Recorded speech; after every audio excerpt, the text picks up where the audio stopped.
Hey there, friends! Welcome to Kids on the Block, where fun and imagination come alive. We dive into a magical world filled with exciting adventures and awesome friends. What position were you in? I was number 2. What position were you? Number 1. He decided to cross the bridge by his house and look for food on the other side. We're going to do half cup of chocolate chips and the other one With us. Join us every Saturday at 9 a.m. for new friends, amazing stories, and tons of laughter.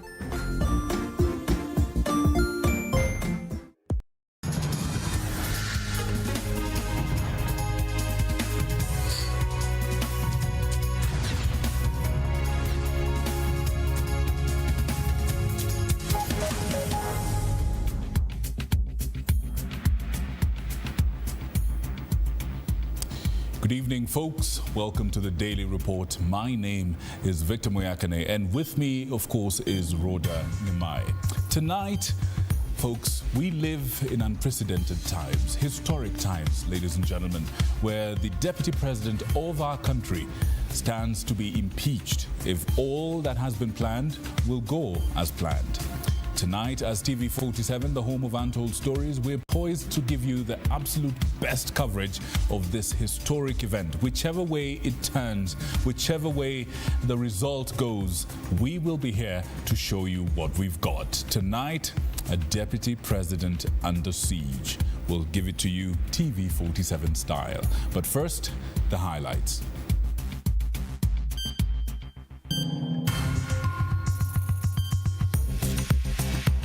Tonight, a blow for the Deputy President as the High Court refuses to halt the public participation process in the Deputy President's impeachment motion. But will the Senate save him? Jumba la Senate ni jumba ambalo huwapa wanaoshtakiwa ama wanaoshtaki nafasi ya kuthibitisha madai yao, pia wana nafasi ya kujieleza na kujitetea. And sitaunga mkono ile mjadala ya kumwangusha na kumtoa kazi Rigathi Gachagua, our deputy president. 3 Nyeri lawmakers now change tune in the impeachment motion and promise to save one of their own. And Mombasa Governor Abdul Swamad Nasir records a statement over an attack on a Mombasa-based blogger, Bruce John. We have too many advisors which don't add value at all. Advisors for border, advisors for fishermen or fishing community, they don't add value. And Treasury CS John Mbadi now says there are too many advisors in government. Folks, and later on Inside Tonight, we shall be talking about green jobs and the opportunities that this presents to African and Kenyan youth. And we have an absolutely inspirational young man here to share his story and his insights tonight. But first, let's take a pulse on the nation, literally. Today being the 3rd day of the implementation of the new Social Health Authority, Kenyans are still struggling to access services, especially in private health facilities. 40% of private hospitals are yet to enroll into the new health scheme. And as Elizabeth Atieno now reports, the Ministry of Health has urged hospitals to cease detaining patients. On Wednesday this week, many Kenyans received SMS messages alerting them that their NHIF accounts had been transferred to the new Social Health Authority. The Ministry of Health has broken its silence on the matter, saying the transition of existing NHIF members to the Social Health Authority is lawful as per Legal Notice 147 of 2024, further urging members to verify and update their profiles. Sasa hivi wale ambao wamejisajili ni watu 2.3 milioni. Siku ya mwisho tarehe 30 Septemba watu waliojisajili ni 1,150 kwa siku moja. The Ministry of Health says all patients admitted under NHIF packages before the 10th of September will be discharged using NHIF system, and no patient should be detained in health facilities. For now, many private hospitals, including those situated in rural areas, are yet to register into the new health scheme. According to the Health Ministry, all public health facilities and only 60% of private health facilities have been contracted by the Social Health Authority and should therefore provide health services seamlessly. Kati ya bilioni 60 za NHIF, bilioni 38 zilikuwa zinaenda kwa hospitali za kibinafsi, 8 kwa hospitali za umma na 7 kwa hospitali ambazo ni za makanisa na madhehebu na dini. For instance, at the Pearl Hospital in Nyahururu, the hospital's managing director informs us that the hospital is unable to gain access to the SHA portal. Hence, they are unable to tell which patient has registered into the new scheme. Sisi wenyewe hatujapata access ya ile portal. So kwa hivyo kwa saa hii hatuwezi ku-identify, hatuwezi kujua nani ameregister kwenye portal ama nani hajaregistiwa. Many private hospitals are still complaining of pending claims owed by NHIF. In March this year, over 400 private hospitals in rural parts of the country demanded that patients pay in cash over an outstanding 6.1 billion Kenya shillings debt owed by the National Health Insurance Fund. Deni kubwa sana huko kwenye mfumo uliopita wa NHIF. Sisi kama facility ya Pearl Hospital pia kuna pesa ambazo hawajaweza kutulipa. So kwa hivyo hata unapata huduma zingine zinasitishwa kwa sababu hatuna ile uwezo ya kugharamia hiyo huduma ya mgonjwa. At the eye clinic in Iten County Referral Hospital, patients are in distress following the NHIF to SHA transition, and as the cost of treatment doubles, the clinic has only received 10 patients, contrary to the 50 patients reported previously. So ningeimiza tu serikali wabate kuharakisha juu sasa mtu anakuja hospitali ukijua unatumia NHIF, hauna pesa, unakuja unaambiwa ulipe. And this person maybe has gone for another test. You have even sent for blood sugar. You have sent for other lab work, which will cost around 2,000 shillings. Treasury CS John Mbadi says the ministry is working round the clock to disburse funds to counties in a bid to enhance the implementation of the social health insurance. And then we also have talked about the funding of SHA, as they call it, or SHIF, and the challenges that are likely to be faced in terms of funding. Elizabeth Atieno, TV47, Nairobi. In other news, the family of the missing taxi driver Victoria Mumbua, who disappeared about a week ago, arrived at the city mortuary earlier today to identify her body, which was found on Wednesday. The family positively identified the body, and a post-mortem is now awaited, with police now facing mounting pressure to unravel the mystery surrounding her killing. Samira Mohammed with the details. They will not bring back my sister. Whatever they do, sir. Faces of relatives of the missing taxi driver Victoria Mumbua tell it all. Questions piling as to what could have happened to her after she went missing a week ago and was once said to be alive, only to be found dead in Lari, Kiambu County. They can't bring back my sister. Security, Nini, I don't know how my sister was found at Gilgil. From Mombasa mpaka Gilgil. I don't know what happened. According to a source at the morgue, Victoria's body was taken to the city's morgue on the 29th of September by officers from the Lari police station. The family of the 35-year-old mother of 3 earlier today positively identified her body at the city mortuary, where it was taken after being found along the Mai Mahiu Naivasha highway. Jana ndio nilipigiwa na tukakuja kuconfirm. So we are still waiting for a post-mortem. That's my sister. She was killed. According to Mumbua's family members, officers from the Directorate of Criminal Investigative Department on Wednesday evening called to inform them on the discovery of the body of their missing kin. The family is now asking the department to intervene and help solve the riddle of the killing. I need to know who killed my sister. That's all. They will not bring back my sister. Whatever they do, sir. They can't bring back my sister. Security, Nini, According to the investigative report, the main suspect in the murder, Edwin Ngetich, was arrested on 28th in Nakuru by officers from the Directorate of Criminal Investigations. And after an intense interrogation session with the suspect, Ngetich was found with a deceased stolen motor vehicle, took the officers to the scene of crime where he is suspected to have dumped Mumbua's body. Niko na DCI na huyu jamaa ndiye aliwapeleka mahali alivisha assistant. He's a big ndiye alipeleka akaonyesha hapa this why we killed her. Samira Mohammed for TV47. Thank you, Samira. Now, we want to shift gears to something that is actually absolutely historic.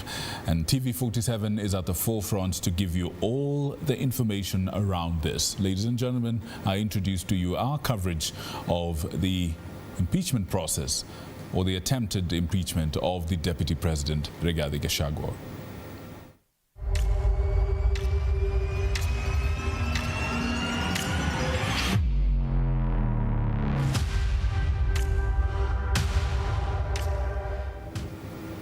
This is something we're going to be focused on starting tomorrow, where the countrywide public participation processes will be happening. We will be there. Expect the most comprehensive coverage of this event only on TV47. And one day before the planned nationwide public participation process to gather opinions on the Deputy President's impeachment, the DP filed a legal petition to stop Parliament from proceeding with the impeachment. As Mike Kagwongo reports, the High Court has, however, declined to stop Friday's public participation exercise, directing Gachagua to serve the National Assembly with his petition and court order by Thursday evening, ahead of a mention next Wednesday. Deputy President Rigathi Gachagua has made another attempt to halt his impeachment by filing an application with the High Court to halt the impeachment motion against him, tabled on the National Assembly Tuesday this week.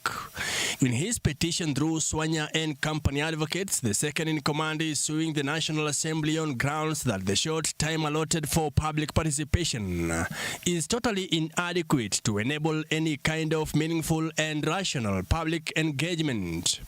The DP sought an order prohibiting the National Assembly from processing, passing and transmitting to the Senate any resolution made from the motion filed on September 26th.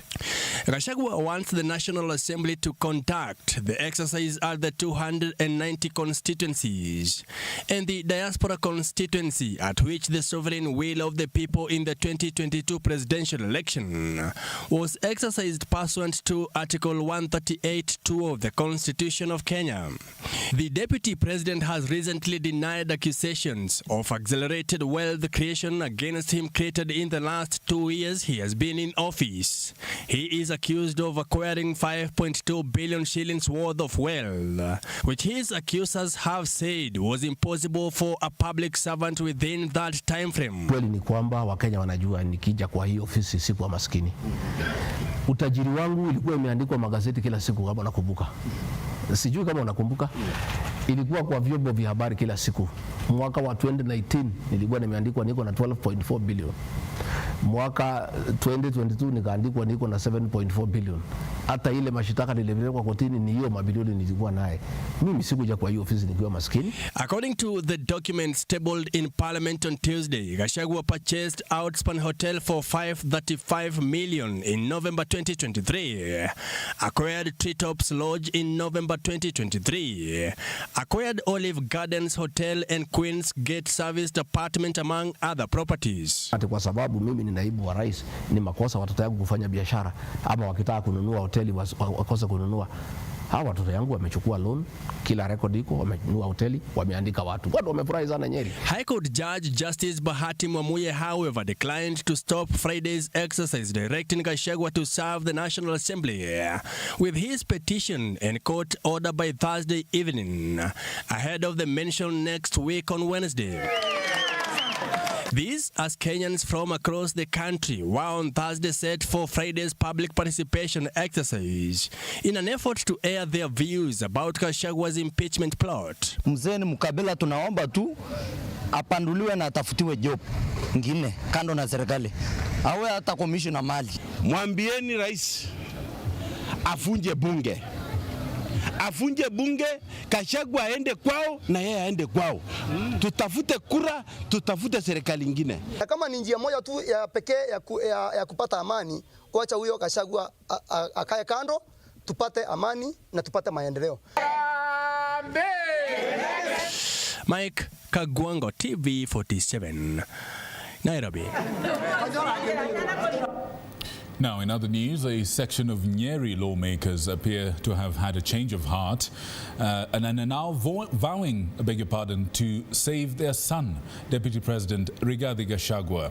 We're talking about Nyeri County MP Rahab Mukami, Tetu MP Jeffrey Wandeto, and a few other MPs who signed in favor of the motion. But now they say the grounds are not sufficient. And as Paul Kirobi now reports, the impeachment motion will define the political future of the mountain.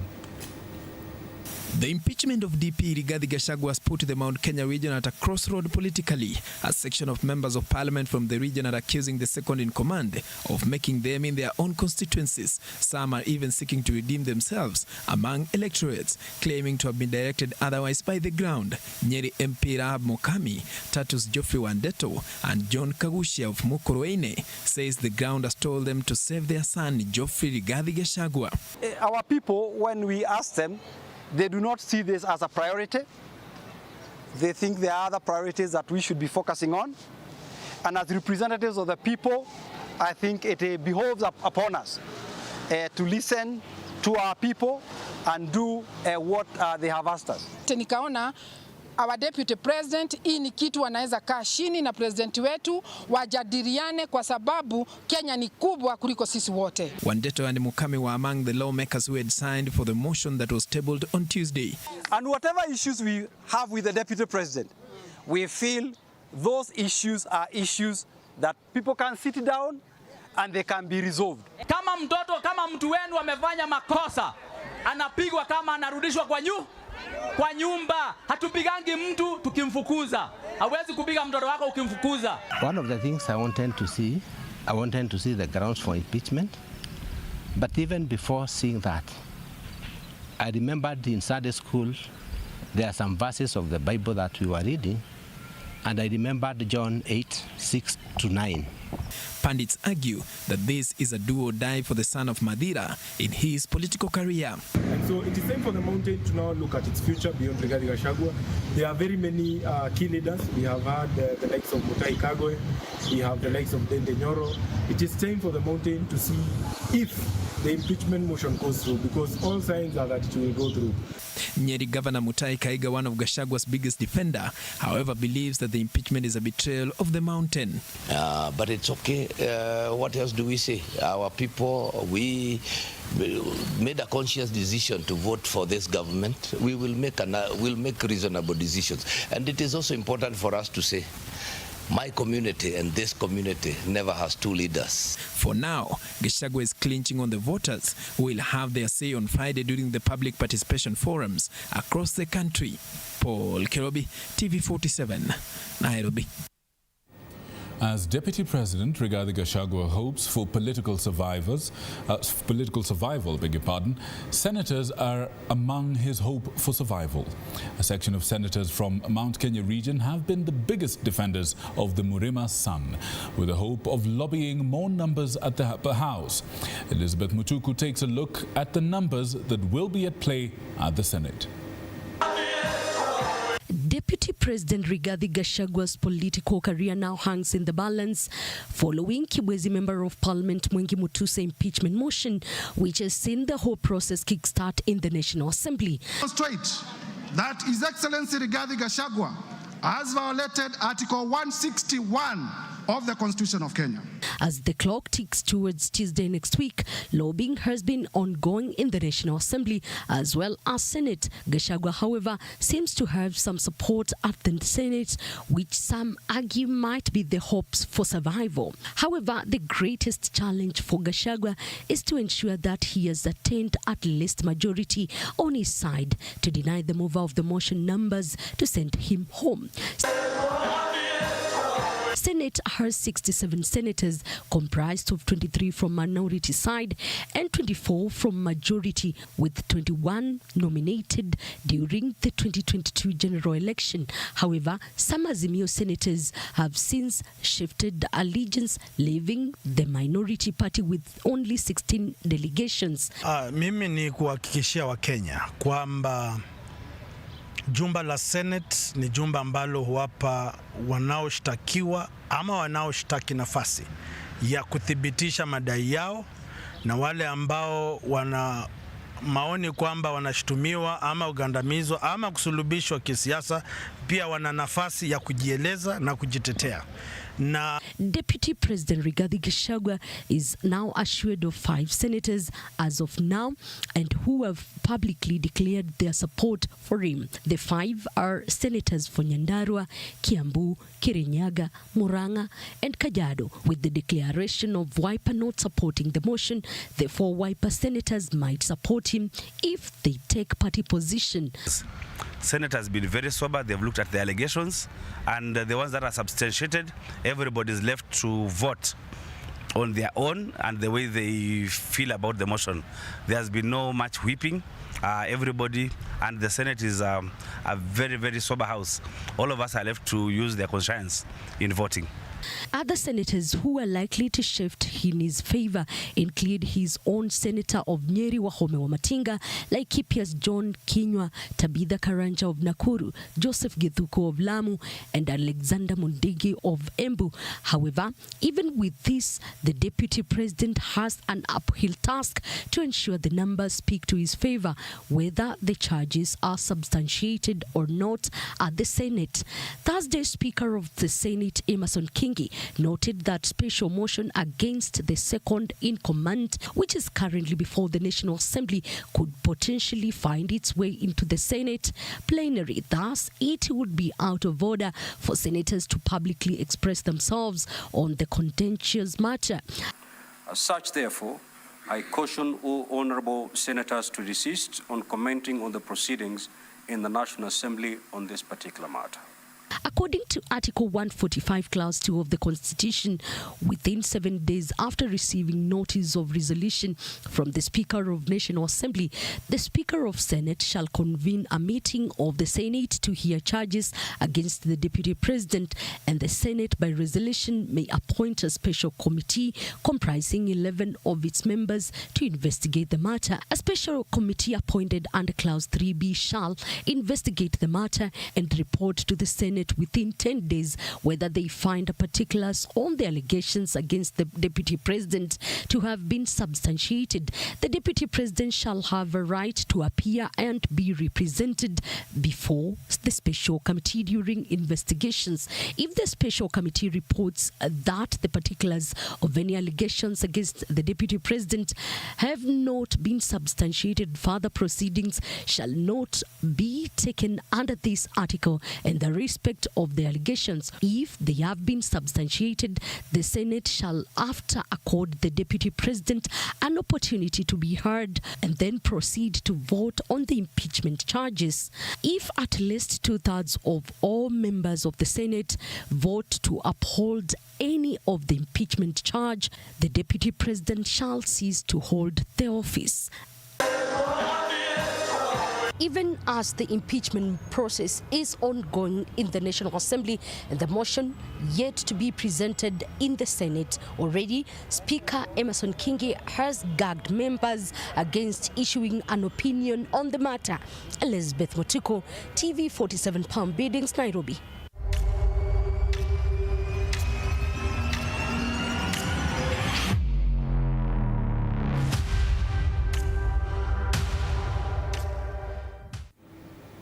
Mombasa Governor Abdul Swamad Nasir today recorded a statement on the ongoing probe over the sexual assault of a Mombasa-based blogger. The blogger allegedly was abducted before the heinous act was committed on him. Sheila Chalangant with the details. Mombasa Governor Abdul Swamad Nasir presented himself at the DCI offices in Mombasa over the alleged sexual assault against blogger Bruce John. The governor availing himself to record a statement on the matter, even as the probe into the sexual assault claim is underway. I have done my part. As a citizen, as a person who has been mentioned, I have gone myself to the DCI. Bruce John, who has been a vocal critic of the governor, is said to have been abducted from his home, taken to an undisclosed location where he says he was sexually assaulted before being dumped at a thicket and left for the dead. This incident leading to massive protests calling for justice for the blogger. Of course I condemn it. But at the same time, we need to be able to now talk about justice for this young man. The governor has, however, distanced himself from the claims, vowing to cooperate with the investigating authorities. I have told them that if they do require my mother, by all means, I will bring her. The information that they required, I provided it. Whatever it is that I wanted, that they wanted, I was able to give it to them. So far, 4 suspects have been arrested and arraigned in court over the matter. Mombasa CEC for Lance Mohammed Hussein was also arrested on Sunday over claims of allegedly being part of the plans leading to the assault. He, however, was released on Monday after posting anticipatory bail. Sheila Chelangat for TV47.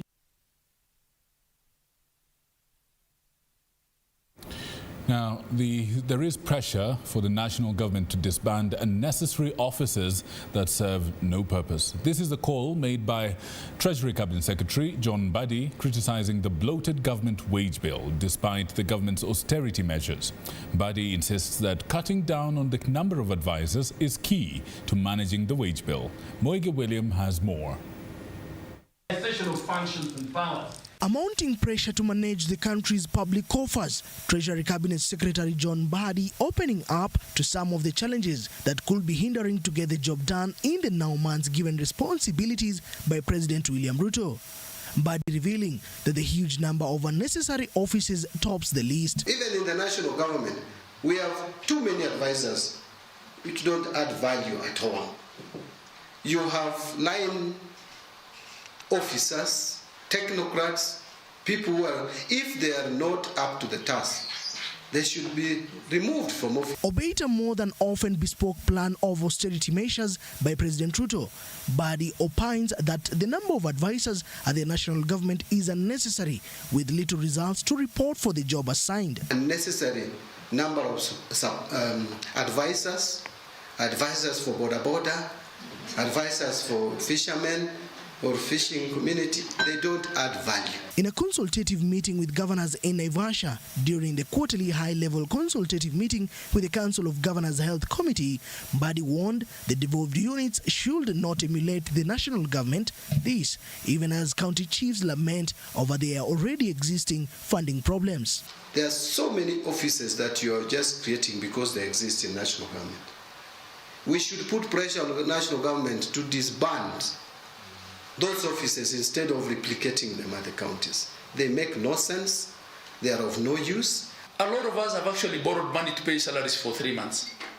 So what interest will I have to have money sitting in the CRF when the bank is on my neck asking me to pay the money that I borrowed? I pity those who are first-time governors.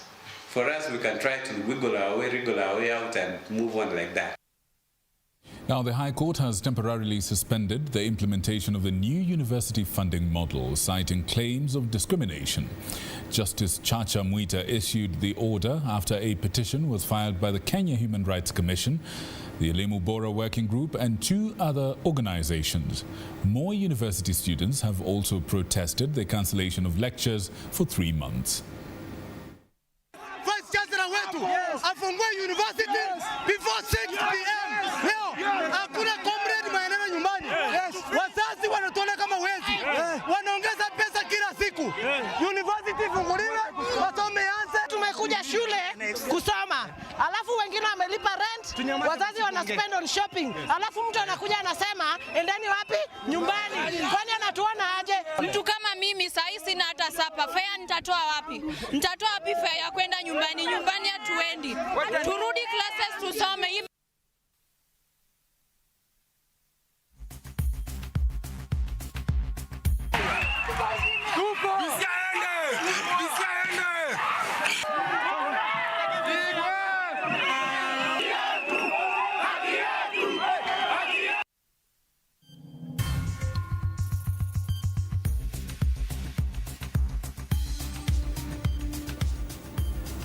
And still keeping in matters education, Mount Kenya University, in collaboration with China's Xinyada Information Technology Limited, has signed an agreement to build a training center that will provide digital education.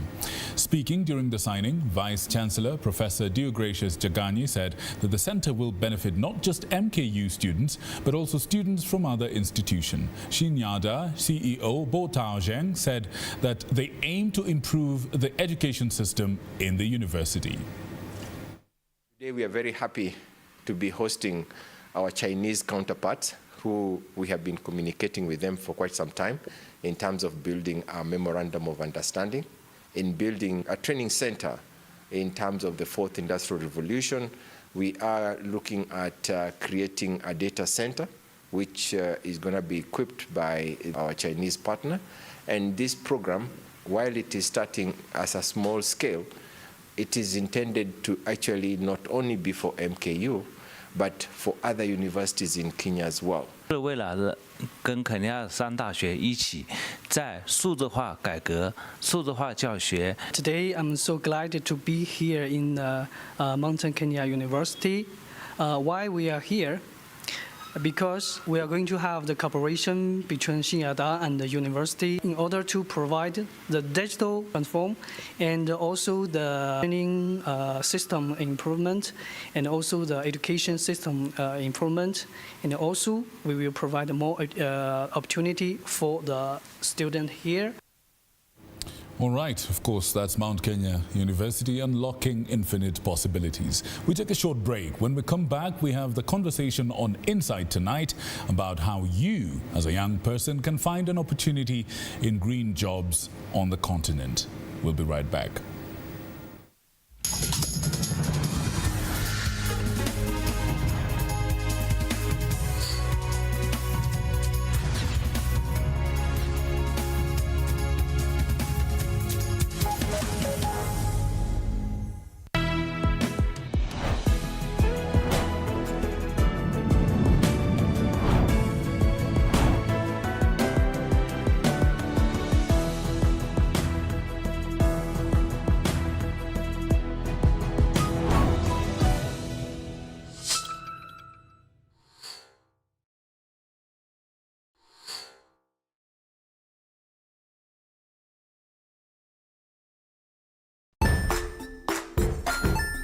Hey there friends, welcome to Kids on the Block, where fun and imagination come alive. We dive into magical world filled with exciting adventures and awesome friends. What position were you in? I was number 2. What position were you? Number 1. He decided to cross the bridge by his house and look for food on the other side. We're going to do half cup of chocolate chips, and the other one, we're going to do half cup of the blueberries. So, grab your imagination hats and get ready to explore with us. Join us every Saturday at 9 a.m. for new friends, amazing stories, and tons of laughter.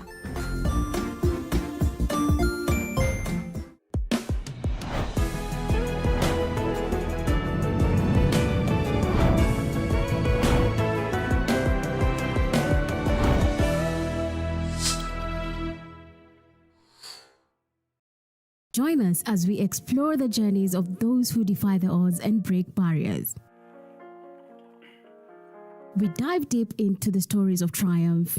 Sometimes when parenting a child with a special need or whatever disability, family life becomes a bit complicated and you may end up raising the child on your own.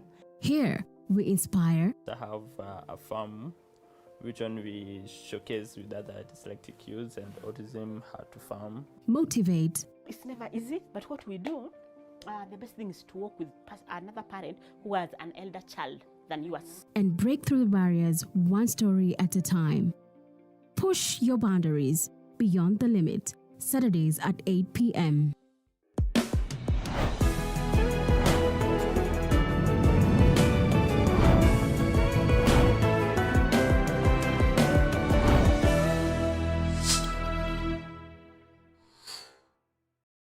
The Grind, where business meets brilliance. It's not just about the ideas. I was working as a shampoo boy. I used to wash clients' hair on the sink. It's about making them happen. From big wins. In primary school, when we would be asked what people want to be, I was categorical that I want to be a nurse. To hard lessons. The consoles change, the gaming equipment keep changing. We cover it all. Tune in to The Grind, where every episode is packed with insights. The person who is serving customers, always be a customer-centric. Strategies. When you pay attention to detail, you get luxury items. And stories to fuel your ambition. Don't just dream it, grind it. Mondays at 7:30 p.m.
Right, welcome back. And just before we get into the conversation on Insight, let's give you a little bit of business news. And Absa Bank Kenya PLC has officially launched the Absa Kenya Foundation as a social arm that aims to accelerate its positive impact and sustainability commitments within the community.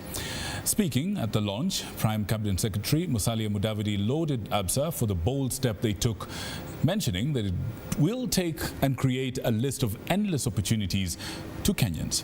A sentiment which was echoed by Absa Bank Kenya PLC Managing Director Abdi Mohammed, who stated that the bank's pivotal role in the economy, particularly as a systemic institution, driving sustainable shared value across the society. Your support will help address the critical financial and capacity needs of our micro, small and medium enterprises. These enterprises spread across all sectors and regions of our country and are the bedrock of our economy. They employ over 15 million Kenyans and contribute about 30% of the gross domestic product. The creation of such an ecosystem of support, whether it is through financial, education, mentorship, or access to tailored banking solutions, will help lift entrepreneurs and small businesses out of survival mode and enable them to thrive and scale. Along the way, we started prioritizing our activities and seeing how we can have more impact, how we can focus on those areas that are important to the country and to our partners as well. And that was a very, very crucial phase that we've gone through. But more recently, the world has been talking about sustainability. And in the world of finance, that speaks to sustainable finance as we do our core job as banks, but also how we make our own operation as Absa sustainable. And in that journey, we've partnered with many other corporates who are here today. That we will prioritize our work in 4 key pillars. There is entrepreneurship, education and skills, natural resource management, and health and humanitarian relief. These areas embody our drive to nurture, ensuring that our communities not only thrive today, but are equipped for the future. Through these efforts, we aim to build resilience, foster innovation, and create opportunities that will stand the test of time. Right, speaking of opportunities that will stand the test of time, I want to bring something to your attention, something about green jobs, which is part of the conversation we have tonight. I'm going to quote 3 different numbers by 3 different organizations, all of them showing the potential of what we have. The World Economic Forum says about 10.3 million new jobs globally by 2030 will be coming from green jobs. Deloitte says 300 million green-collar jobs by 2025. And FSD Africa says 3.3 new green jobs in Africa by 2030. We're coming from the global scale to Africa. But what about Kenya? That's something we're going to be talking about in a bit or in other conversations. But the key sectors that are going to be driving these jobs is, of course, renewable energy, e-mobility, agriculture, construction, and manufacturing.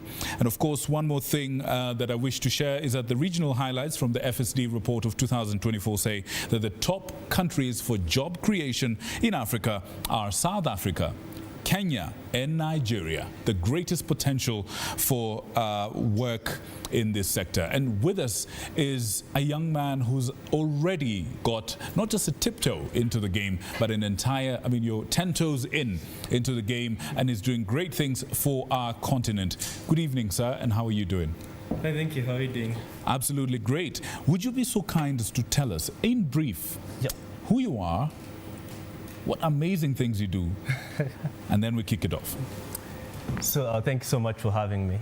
My name is Joseph Nkuthiru. I am an Obama leader in 40 Under 40 Africa. By profession, I'm an engineer, but by practice, I'm in the green economy space.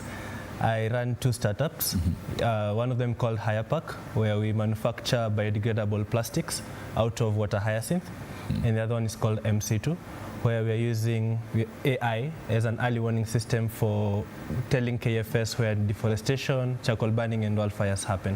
All right. Yes. That's fantastic. Thank you so much. The one thing a lot of people are asking, okay, so this guy found a way to create something out of green jobs. Is it viable? Are you making something out of it? Beyond impact, are you making a living out of it? Interesting, because the word green jobs has the jobs aspect. You can't talk about green jobs without talking about employment, and employment means money. And so the thing is, you've mentioned like a lot of good numbers, but how do we as young people tap into those numbers and we become part of their statistics? So when we say that we're creating, 10 million green jobs by this year, how do you become part of those green jobs so that we stop saying that we have a big unemployment rate? How do we make sure that we match our skills to tap into those aspects such as you mentioned, the renewable energy, EVs, electric vehicles that is, and so on. So there is money out of it, basically because you see, like for example, this week, countries like the UK literally shut off the coal power plants. So that means that you create a whole new opportunity for the renewable space. You're seeing a lot of legislations going into the importation of vehicles such as electric vehicles. So then that means that there is money for you to become like a mechanic for those vehicles. Precisely. Yeah. So the opportunities are endless. Endless. But first, let's go back to your own story. Yeah. Talk to us about what actually inspired you to pursue a career in climate technology, and how has your journey shaped your understanding of green jobs on the continent of Africa, or even in Kenya? Yes, so by profession, I mentioned I'm a water and environmental engineer. And there was this time we were on a class trip with my classmates to Lake Naivasha. Then our boat got stuck because of this invasive weed called water hyacinth surrounding our boat. And while we were there, then we went back to school and we now did a project on water hyacinth for the final year project. And then ICPAC happened to see it because we posted it on Twitter, which before it was X. Right. Yeah, and that's how the journey started. And the project became a startup, and the startup became a whole business. And the idea is, if we can use our skills and if we can use our talents to create something that not only gives us opportunities but also local communities and also impacts the climate positively, then that's the whole definition of green job. Then that's how you create lives and livelihoods for people, especially those who are living below the in poverty. That is, yeah. Right. And I know you've touched on it a little bit, but would you care to, from where you sit, in your view, in what ways have you seen green jobs redefining the traditional career paths that a lot of young people in Kenya are used to? I mean, we're indoctrinated to expect this kind of job and that kind of job, and these are the jobs that are prestigious and these ones are better than the others. How is green jobs redefining this entire pipeline and path? Interesting, because before me coming here, there was this story we were running on Absa, right, and how they were saying about the sustainability goals and agendas they're having. What that tells you is, if you're studying finance, or if you have a dream, you're a young person, you have a dream, you're good at math, and you have a dream of doing businesses and finance, then you should be looking at how does this climate financing work? And how can you learn that so that you become valuable? Because the next person who will be interviewing you as a fresh graduate out of a business school will be asking you, what is your opinion about climate financing? So you need to know about that. If you're good at something, let's say like agriculture, think about how do we reduce food waste. A third of the food produced globally goes to waste. So if you can find a way of how you can reduce that, or you can find ways on how you can improve food storages, then that goes into also the green jobs. Talk about transport. How do we make sure that our drivers get skills of riding electric bikes and driving electric vehicles? Also goes into the green skills, because you don't get jobs without skills. So you first skill people, then people get the jobs out of the skills. And just goes to tell you of, for example, let me talk about fashion. Right. You have so much Ntumba, so much waste also going into that. How can we repurpose this? How can we create better systems? We have good examples of businesses in Kenya like Takataka Solutions trying to create better waste management systems. That also goes into the green jobs. And we can basically redefine any space, including yours. How can you use your platform? How can you use your voice? And you're here on media, people are watching you. How can you use your space to advocate for more sustainability? How can you hold leaders accountable? The next leader who comes into this space, ask them, what are they doing in their legislative area or in their system, whatever small thing they're managing? Right. What are they doing to ensure that their sustainability goals are met, and how are they doing about it? We have a lot of recently we've had a lot of this clamor going into carbon credits. You know, it is the right time for young people to learn how does this work, how can we tap into it? How can I make my grandmother back at home get some money out of this thing people are being given because of planting trees? Right. You know, and the good thing is that this information is out there. You know, we have AI that now you can consult on anything. So I think opportunities are limitless. Yeah. I love that. I love that. And I mean, you did say something quite profound. You said we can't talk about jobs without skills. From where you sit, once again, what specific skills do you think the youth of Kenya need, and then the youth of Africa who are watching, need to develop right now to be able to tap into those millions of opportunities that await them? So first, I don't think the education system teaches us enough about it. In my civil engineering career, no one taught me about sustainable buildings, sustainable roads and everything else. We just taught how to do the normal concrete and everything else. Yet, construction gives a lot of the high emissions because of concrete, cement and steel industries. So you need to look outside your curriculum, you need to look outside your books if you want to get the skills that are necessary for this. And as well, that goes also for soft skills, you know, and other things like there are so many initiatives that have events happening. And these events, such as we recently had the Africa Climate Summit, free entry, you know. How do young people attend such things? Just attend, listen, get to know what the ecosystem is talking about, because that's where the future is going. Whatever you're doing right now is unsustainable if you don't put in an aspect of climate change, because the biggest problems that face Africa, or that need to be addressed by Africa before the end of this century, in my opinion, number one, poverty, and number two, how do we manage climate change? How do we adapt to it? Because we are having these effects. One way or another, we are being affected. You're having floods if you're living in Nairobi. If you're living up country, then we have drought. You know, so how do you use your space and your little knowledge and background to get something else? And again, you can't learn from school, so go online, learn what people are doing in that ecosystem and tap into the same. Right. And so they say imitation is the best form of flattery. Yeah. And you did mention a few of these examples, but I want you to actually now deliberately share some of the most impactful examples of innovations and projects that are happening in Kenya and around the continent that are more in line with what we're trying to do. Talk to us about the ones that really inspired you, the ones that made you want to jump into this, with the hope that somebody at home will be listening and be inspired. Yeah. Hand over the past inspiration. Correct. So let me first hand over the baton from Higher Park. Right. Because of our own, because of what we are doing is to try and redefine sustainable packaging. And the Basigo, you know Basigo, they're doing a lot about electric buses.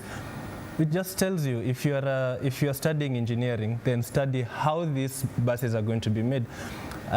If you are in this system of TVETs, you know, there is so much being taught about mechanics. So learn how you can repair these vehicles, because the next batches that are continuing to be imported, a lot of them are being electric vehicles. So yeah, so there's Basigo, there's Takataka Solutions, which I happen to mention. They're doing a lot on waste management. We have also ventures like Africa Climate Ventures, who are doing a lot of the financing and the carbon credits and everything, and climate financing, that is. So see how that is working out. Organizations like Jacob's Ladder are doing a lot about it, the same, but in media space. So see what they are doing, and if you want to become a media personality in the sustainability world, you can tap into similar ventures. So I think in every vertical sphere there are successful models that you can copy and emulate, and you know, Steve Jobs was famous for coining the word that they shamelessly copy at Apple. Right. Shamelessly copy. And that's the idea. What's the worst that can happen, you know? After all, you're just creating jobs for yourself and for other people. Excellent, excellent. You didn't talk about education, and education clearly plays a big role in how young people are equipped to step into the so-called job market. In what ways would you advise stakeholders in education to tweak their learning systems to be able to empower the youth of this generation and the next to take advantage of the opportunities that exist? Wow. So much in that area. We can spend a whole day here. But I guess the first thing is to teach successful models in school. Right now, if we start talking about climate change, your average viewer will only think about planting trees, which is a good thing. You know, we plant trees, and that's so good for microclimate. But there is so much more.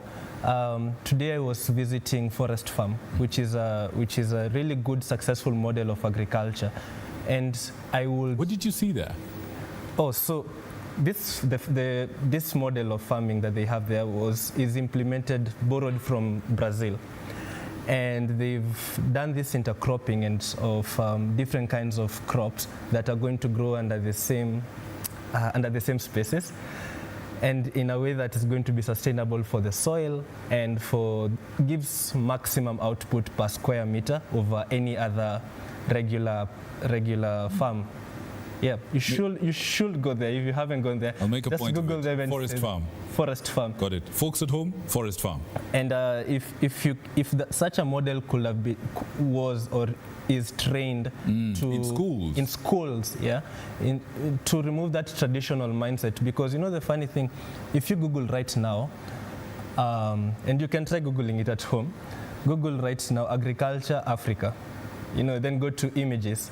The image you're going to see is that of a woman holding a djembe and probably with a kid at the back. Yes. Or they're farming with a djembe and there's a small kid. Google the same, agriculture but Europe, agriculture Europe. You're going to see tractors. Yeah, mechanized equipment, irrigation. Beautiful stuff. Yeah. Google agriculture US, the same thing, you know. And just goes to tell you of how much we are being left behind, you know, with all these technological things. If we are depending so much on agriculture and our populations are continuing to increase, so we need more food to feed us, you know, that's the backbone of our economy. And that's where we should start from. How do we make sure that we have proper irrigation systems? How do we make sure that we have proper food from farm to plate? You know, that seamless thing without wasting a lot of food going bad and everything else. And that's where we start, you know. Let's learn such systems of supply chains and everything else. How do you make companies sustainable and reduce their carbon footprint? Or how do we sell the carbon credits on this case, because there is kind of quote-unquote free money over there. That's right. Yep. How do we create ventures that tap into that? Another good example of companies in Kenya is Octavia Carbon. Octavia are doing some really amazing stuff in CDR, which is literally like getting carbon out of the air and putting it away. Guys, this is not Jabba. This is real things. Listen, I'll tell you for free. This conversation, I like to say this sometimes when you know, something is really great, is bigger. The conversation is bigger than the time that we have. Yep. My director is telling me we only have 3 more minutes to go, but I want to give all those minutes to you. From your heart, if there's something that you really, really wish to speak about, to share with the people of Kenya, we will call you back here to have more conversations. I can see we can break it down and address the different aspects and give them the time that they deserve. But I want you to speak to that camera right there. Okay. I want you to speak from your heart a message that you want to give to the young people of Kenya now and the people who are watching to you now. What would that message be? The stage is yours. I'll step. Oh my God, okay. 3 minutes of fame. Take it away. So there is a lot that is happening, and do not allow to be left behind. And also importantly, do not take no for an answer. Learn what is happening in other countries. See what is happening in Brazil. Look at what is happening in US. Look at what is happening in China and every other place. And those solutions can be implemented here in Africa. And we stand at a really interesting time where we have the solutions because of we've learned, we are the most learned people of our generations in Kenya. We have all these resources next to us. We have whatever resources you have are the same ones that startups in Silicon Valley have. You know, we all have AI, free for all. We all have access to the internet. So can you capitalize on that to make sure that you're making meaningful things, if not only for green jobs and green economy, then use that to build something for yourself. Because the truth is, the government can only create employment opportunities for only so much. We don't have, the country is broke. We don't have the laxity of creating employment in every vertical for everyone. So can you try in your own space, learning what new is happening in other places and how can you create a new job opportunity, not just for you, but again for the people around you, because at the end of it all, we shall be remembered because of the impact that we create. Thank you. Absolutely. How can you beat that? We shall be remembered based on the impact that we create. I couldn't have said it better myself. Thank you, Joseph. Thank you for coming. Thank you for having me. Thank you so And much. please come again. I will. Ladies and gentlemen, MC2 and Higher Park. Yep. Higher Park. Google those organizations. Google every single thing you've heard in this conversation. And I certainly hope you've been inspired. You've got some insight tonight to take away into your little corner and digest and figure out what you need to be remembered by. What impact do you want to leave in this world? My name is Victor Muyakane. I've been joined by Joseph Nkudiru, who is a climate tech engineer and a CEO of 2 different organizations making an impact.